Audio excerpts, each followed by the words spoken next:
Bonsoir à tous.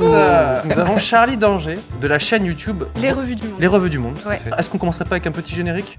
Bienvenue dans 301 vues, l'émission qui parle d'Internet avec des invités exceptionnels. Aujourd'hui, nous avons l'honneur d'accueillir l'incroyable Pierre Lapin, ainsi que l'inimitable Magla. sans oublier l'incorrigible. Allez. Ah oui, c'est présenté par Cyprien. 301 vues, c'est maintenant. Et je suis très content de commencer cette émission spécialement parce que nous avons enfin... C'est bizarre. ces petits claps étaient trop mimes. Non, c'était bizarre si tu fermes les yeux. Oh là là. Nous avons Coca-Cola qui est notre partenaire pour l'émission, pour le début de l'année 2021. Du coup, Coca-Cola permet de personnaliser vos canettes. J'en ai personnalisé 2 pour vous ce soir, avec des bonnes résolutions. À savoir, 301 vues, plus jamais sans information floue. C'est la spécialité de l'émission Charlie. Dès qu'on a une information plutôt erronée, c'est pour nous, quoi. D'accord, ok, ça va. Et ici, nous avons... Je serai plus Dakodak Réac que jamais. Que jamais. À savoir qui était la traduction qu'on avait faite de OK Boomer. Faites-vous plaisir, je veux un maximum de canettes personnalisées. On a trouvé une thématique d'émission, Charlie, à savoir les fans creepy. Oui. On a dit pourquoi pas parler de ça, tu m'as dit oui. Genre ma vie est faite de ça. Bah, disons qu'il y en a eu pas mal. La première anecdote où vraiment ça m'a marqué parce que c'était dans les... Je crois que c'était dans la première année de ma chaîne. T'as commencé quand ta chaîne En 2014. À ce moment-là, j'étais encore très naïve sur Internet. Alors moi, je m'étais protégé mon identité sur Internet, tout ça, mais mes parents, ils n'avaient pas forcément fait les démarches, notamment liées à leur société ou ce genre de choses, pour se protéger. En fait, ce qui s'est passé, c'est que leur adresse, enfin plutôt l'adresse de leur société, était disponible sur Internet. Et j'ai un nom de famille qui est pas très commun, parce que Danger, c'est mon vrai nom de famille. Et du coup, je crois qu'il y a quelqu'un qui a retrouvé mes parents. Mes parents étaient chez eux, et un jour, ma mère, elle remarque qu'il y a un type qui fait que de faire des allers-retours dans la Venelle devant chez nous. Sauf que c'est vraiment un coin paumé. Et puis le type sonne. Au début, elle se dit, ok, je réponds pas parce que c'est un peu bizarre. Et puis il ressonne, et il ressonne, et il ressonne. Donc finalement... Ça, c'est vraiment le début d'un film d'horreur. Il y a rien qui manque là. Tu sais, la silhouette, le sonner une fois, je fais pas de bruit, ça sonne 3 fois, tu es ok. Ça va, c'était la journée, mais du coup, ça fait quand même un peu flipper, quoi. Ah ouais, totalement. Et donc, elle finit par ouvrir la porte en se disant, bah, c'est pas possible, il a un problème, genre il est tombé en panne ou une connerie du genre. Et le type, il fait, oui, bonjour, je souhaiterais parler à Charlie. Ma mère, elle regarde et fait, enfin, elle habite pas là, enfin, qu'est-ce que... Pourquoi vous voulez lui parler et tout. Et il lui fait, oui, alors en fait, je suis un de ses meilleurs amis du collège, ça fait très longtemps qu'on s'est pas vu, du coup c'est pour ça que je connais pas son adresse. Du coup, si vous pouvez me donner son adresse, ce serait vachement chouette. Et là, ma mère, elle capte, parce qu'en fait, j'avais pas d'amis au collège. Du coup, il s'est fait cramer. C'est ça. Donc là, elle se dit, ok, c'est vraiment bizarre. Elle lui fait, non, je suis désolée, je vous donnerai pas son adresse. Il dit, ok, bah pas son adresse, mais au moins son numéro de téléphone. Non mais quoi. Et là, il commence à devenir très insistant. Et donc, ma mère finit par appeler mon père qui fait un peu peur, qui lui a fait les gros yeux. Qui porte bien son nom de famille. Qui porte bien son nom de famille. Et donc, le type s'est barré. Et j'ai jamais eu de nouvelles, j'ai jamais rien eu après de ce type-là. Donc ça, c'était le premier truc où j'ai réalisé en fait que ça pouvait être creepy de laisser des infos. Donc, j'ai bien sûr dit à mes parents de ne laisser plus aucune trace d'eux sur Internet, etc. J'avais un gars qui me contactait, alors je comprenais pas du tout, les mails étaient très étranges. Il faisait partie de l'ordre du Christ cosmique. Ok. Le fameux... Ouais, vraiment, au début je croyais que c'était un troll, je me dis oui, c'est des blagues. Mais en fait, il m'envoyait des messages toutes les semaines. Et c'était des pavés comme ça, avec des couleurs différentes et tout, pour m'expliquer qu'il avait regardé des vidéos, que mon chakra n'était pas aligné, que dans une vidéo, à un moment, je dis que j'ai mal à une cheville, que c'est parce que j'ai mal vécu un truc dans ma famille avec ma mère. Et en fait, il répondait à mon live sur son mail, donc ça avait aucun sens. Je les ai encore, hein, les mails. Bah oui, je les avais montrés.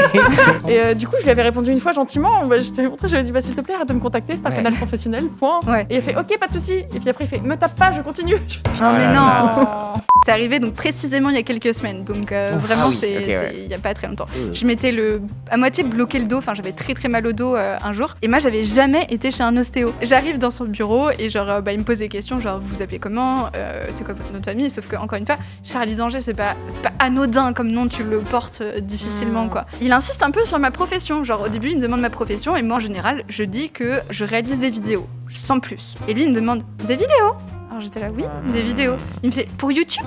Donc là j'ai fait, parce qu'en fait, oui, j'ai pas précisé, mais il faisait assez jeune, autour de la trentaine. Et bon, bah j'en pense pas moins, donc je lui dis oui pour YouTube. Il me dit, ah d'accord. Donc là j'ai vu quand même qu'il y avait un truc qui avait cliqué. Et je lui explique mon problème et il me dit, ok, va falloir vous déshabiller. Et moi je lui dis comme ça, me déshabiller. Il me fait, bah vous déshabiller. Et je portais pas de soutien-gorge ce jour-là, parce que je porte pas de soutien-gorge tous les jours, tout ça. Et je lui dis, bah je suis désolée, ça me met un peu mal à l'aise. Je préférerais genre garder mon t-shirt pour la consultation. Il insiste un peu, mais de façon un peu insidieuse, où genre il me fait ah, mais quand même, ça va être vachement compliqué de faire les soins avec le t-shirt, faudrait quand même mieux retirer le t-shirt, etc. Mais c'est comme vous voulez, mais quand même, faudrait vachement mieux retirer le t-shirt, etc. Je lui dis, bah, je suis désolée, je vais garder le t-shirt, je préfère garder le t-shirt. Donc il commence à m'ausculter, et puis je sens, genre vraiment, les gars, je mens pas, il était là. Genre toutes les 5 secondes pour bien me faire comprendre que le t-shirt était en train de le faire chier. Et moi qui suis anxieuse sociale, j'avais genre grave la pression. Et donc du coup, bah, qu'est-ce que je fais ? Je fais bon, bah, je vais retirer le t-shirt. Tu vois, je me dis, Charlie, t'es con, c'est un médecin. Arrête de chier dans la colle. Genre ça va, c'est ton médecin, c'est pas dans un cadre bizarre.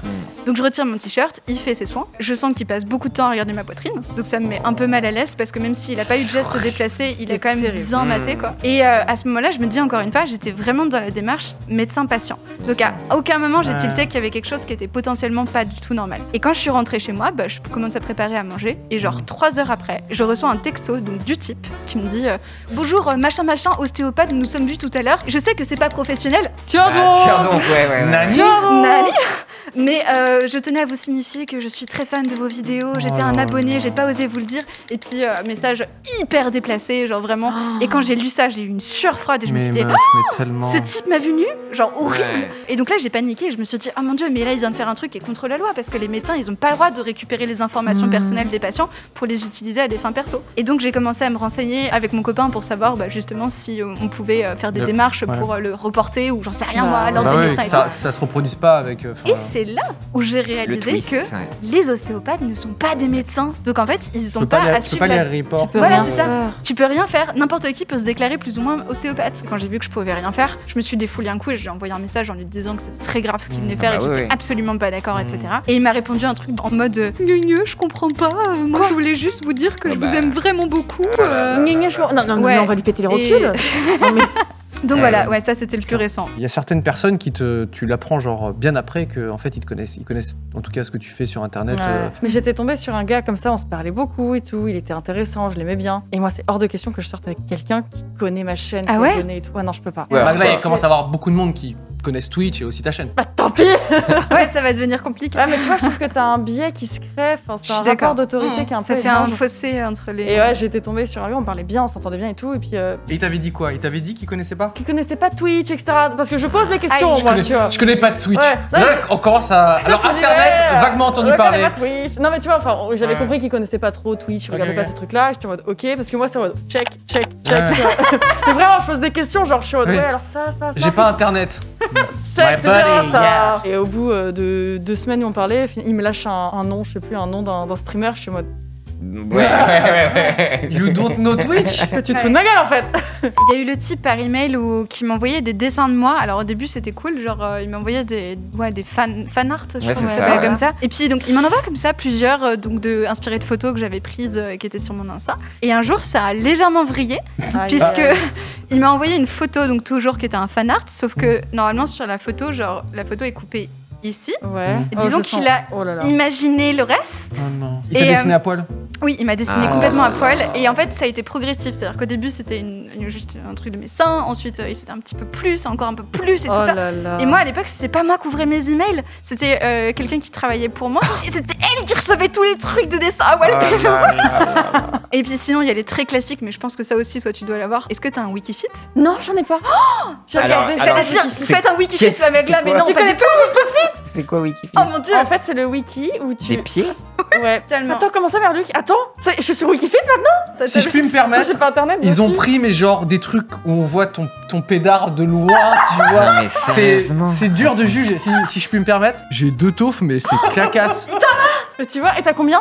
4 étoiles. 4 étoiles. 3,8. Ah, j'ai plus que ma glace. Non, t'as 3,8 aussi. Tu peux voter, tu peux mettre 5 s'il te plaît pour Attends, beautiful. T'as 6 beautiful. Par contre, t'as 3 personnes qui ont dit qu'ils étaient dégueulasses, Taïeb. Oh non. Attendez. On peut lire les commentaires des pieds ? Je sais pas. Les commentaires des pieds. Quelle horreur. Oh mais non. Tu sais, c'est comme s'il laissait des avis sur Google Avis, vous savez, genre... Très beau gars. En dessous de mes pieds, il y a des recommandations de pieds. Oui, ok. Devinez Dis-moi qui est recommandé dessous mes pieds. Non mais c'est impossible de vous trouver. Il y a le président de la République française, voilà, il y a Macron. Et de manière tout à fait improbable, il y a un grand DJ et un très vieux comédien. Peut-être David Guetta. Il y a les pieds de David Guetta, tout à fait. Et Galabru. Et non, Pierre Richard. Bah, il y avait quelqu'un qui m'avait envoyé le lien de mon Wikifit par email en me disant bonjour, est-ce que tu vends des photos de tes pieds? Et moi à l'époque j'ai trouvé ça très rigolo en fait, mais je me suis dit en vrai mes pieds sont grave chum. Je vais pas vous mentir, j'en ai un qui s'est fait cartonner quand j'avais 16 pieds. Il y a beaucoup de choses sur lesquelles je peux dire que j'ai des qualités mais pas mes pieds. Donc je me suis dit en vrai si je peux me faire du blé grâce à mes pieds. Let's go. Non mais attends, mais moi j'ai dit ouais. Attendez. On arrive. Non, excusez-moi, je suis encore sur le Wikifit principal. Il y a une catégorie. Je découvre qu'il y a une catégorie Fit of the Year. Essayons de deviner qui le. On joue à ça? Alors faut savoir que Pierre a préparé des jeux, mais on s'en bat les couilles. On a bien mieux.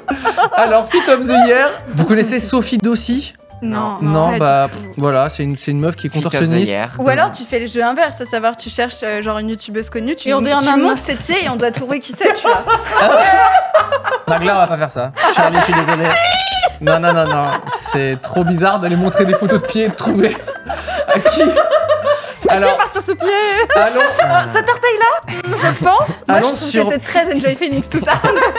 J'étais allée chez l'esthéticienne et je voulais épilation, etc. Et je m'assois et je vois, je me fais vachement dévisager par le mec qui attend, un gamin à droite qui coupe. Alors, il coupait des fougères. Je comprenais pas pourquoi. Quoi? C'était pas un rêve? Ouais, Magla, tu racontes un rêve. Je comprenais pas, il coupait des bouts de fougères. Et moi, je regardais, j'étais là. Tu prends le quoi? Et du coup, t'avais une fille de 17-18 ans qui faisait faire ses ongles et tout. Et là, elle se retourne, elle fait mais t'es Magla? Et là, t'as le mec du salon et le gamin, ils font ah, je me disais bien, tu me disais quelque chose, etc. Sauf que moi, je venais pour me faire épiler le maillot. Et du coup, ils font ah, c'est trop bien, on fera une photo et tout. Et moi, dans la tête, je t'en donc là, on va retirer mes poils de chat et faire la photo après. C'est fou, mais t'arrives à te faire épiler le maillot par contre, premier degré? Ouais, aucun souci. J'ai été une seule fois en institut pour me faire épiler le maillot. J'ai tellement eu mal qu'en fait, elle a collé la deuxième bande et je l'ai regardée droit dans les yeux. Je lui ai fait meuf, là, la bande elle reste là. En fait, jamais. Je suis partie de l'institut avec la bande collée à la chatte. Donc là, je suis sortie, je me suis dit peut-être qu'ils vont oublier la photo et tout, donc je sors comme ça en mode ouais, je vous paye, etc. Il fait bon, bah, une photo ensemble. Non. Et après, il m'a envoyé la photo sur Insta, il m'a envoyé des messages en mode merci à Magla d'être venue pour son épilation maillot, tu vois. Tu sais, comme dans certains restaurants, t'as une photo de Johnny Hallyday qui était venue. C'est ça, ta Magla. Et là, ta Magla, tu sais, avec une petite larme, c'était un peu douloureux. Merci, livre d'or, merci pour mon sif. Est-ce qu'on ferait pas des petites questions? Notamment quelqu'un qui se demandait si t'avais une équipe pour tes vidéos, tes TikTok, etc. Jusqu'à très récemment, j'avais pas d'équipe, je faisais tout toute seule ou alors j'avais ponctuellement de l'aide sur les épisodes. Et là, depuis le début d'année, je veux absolument réussir à être plus régulière sur la plateforme, donc pouvoir faire au moins 2 vidéos par mois. Donc du coup, là, j'ai engagé 1 ou 2 auteurs qui vont m'aider à faire de la documentation ou à écrire certains épisodes. J'ai aussi un monteur qui travaille avec moi depuis, je dirais, un petit mois et avec qui ça se passe très bien. Cool. C'est fou parce que entrer en relation avec un monteur, c'est comme entrer en relation amoureuse. C'est tu trouves quelqu'un qui te va bien. Non, Charlie, pas du tout. Là, c'est toi qui es bizarre. Non, mais je vois ce qu'elle veut dire. C'est quelqu'un qui voit exactement ce que tu vois pour ta chaîne et qui t'entend. Voilà, la même vision. Si tu devais refaire la vidéo debunk le secret des pyramides, aurais-tu changé quelque chose? Le truc était un peu bizarre pour moi, c'est que je pensais vraiment que ça allait complètement bider parce que j'étais malade la semaine où je l'ai faite et je l'ai fait littéralement en 1 semaine, chose qui ne m'arrive jamais. D'habitude, je mets 1 mois pour faire une vidéo. Je m'étais dit c'est pas grave, c'est juste une petite pastille pour rebondir sur le truc parce que je pouvais pas laisser passer ça. Et en fait, je me suis retrouvée avec un paquet de vues et toute la communauté de Squeezie qui, je pense, qu'ils voulaient le défendre aussi, sûr, et ce qui est normal. Oui, je peux comprendre. Donc si je devais refaire un truc, je pense que ce serait un petit peu plus la préparer pour avoir un peu plus l'anticipation, peser aussi mes phrases. Je me suis rendu compte après lecture que j'avais l'air assez condescendante dans cette vidéo, alors que c'était pas forcément le ton que je voulais donner. Je pense que j'étais juste un peu bourrée ce soir-là parce que c'était le soir du Nouvel An. C'est vrai. Eh bien, je vous conseille Spirit Woods. Ce sont des manteaux, des capuches, en fait, qui représentent des animaux avec des petites oreilles, des poches et tout. Et ça reverse un pourcentage à une association animale. Moi, ce sera une chaîne YouTube parce que j'aime bien promouvoir les sciences et j'aime bien promouvoir les filles qui font de la science. Et du coup, j'ai envie de vous recommander la chaîne de Langue de chat qui parle de sociologie et de linguistique et c'est super intéressant. Il y a plein de petites pastilles sur des sujets très très variés. Oui, moi je suis obsédé et je m'en sors pas d'un TikToker qui s'appelle Ghost Oni. Et voilà, pour moi c'est de la SMR pour les oreilles, les yeux, et je trouve vraiment très drôle. Et en termes de rythmique, en termes d'humour, ça fait longtemps que j'avais pas vu ça. Moi, ma petite reco, c'est de l'animation. Vous savez que j'aime ça. Bah oui, et c'est Félix Colgrave. Et sa dernière vidéo s'appelle Throat Notes. Et c'est 8 minutes d'animation. Et vraiment, genre, il y a un mood un peu Le Roi et l'Oiseau, tu sais, un truc très. Et c'est. Le mec sort une vidéo tous les ans, limite. Et c'est genre un événement. Je suis très content de t'avoir aussi. Oui, merci d'être venu. C'était trop cool. Merci beaucoup. Et on se retrouve la semaine prochaine. Ciao, ciao. À bientôt Internet. Merci d'avoir suivi 301 vues. On se retrouve très vite avec de nouveaux invités et abonnez-vous.